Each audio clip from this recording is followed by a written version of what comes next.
ននាងយាយចំបងហូរទឹកភ្នែករឿងហេតុដែលចំឡាយត្រូវធ្លាក់លើប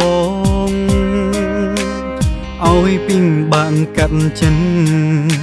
ហើយពីងបាងយល់អារម្មណ៍តើរូបខ្ញុំកំពុងធ្វើអ្វី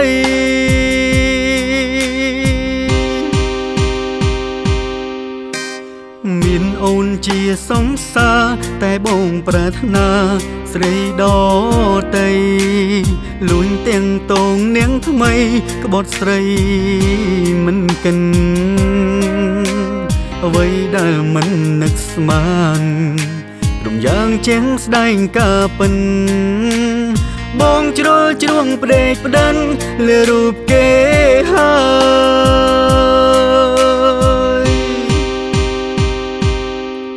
អូនយំពេលដឹងការពិតបងអាណិតពេលអូនយំអូនថាមនុស្សដូចបងមិនសមចារឹងយ៉ាងហ្នឹងអូនថាអូនខំទុកចិត្តថាបងជាមនុស្សស្មោះត្រង់តែចុងក្រោយឃើញច្បាំងយ៉ាងហ្នឹងប្រលឹងរៀមរាប់ទាំងទឹកភ្នែក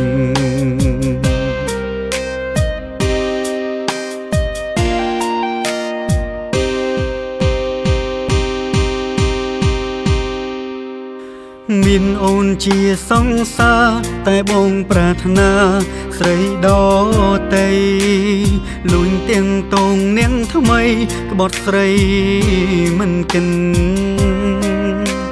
អ្វីដែលមិននឹកស្មានរំយ៉ាងជាងស្ដែងការពិន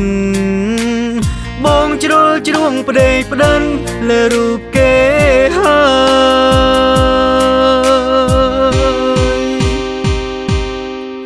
អូនយំពេលដឹងការពិតបងអាណិតពេលអូនយំអូនថាមនុស្សដូចបងមិនសមចារឹងយ៉ាងហ្នឹងអូនថាអូនខំទុកចិត្ត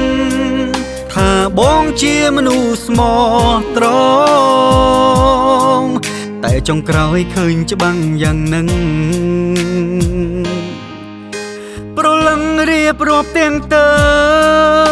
ភ្នែក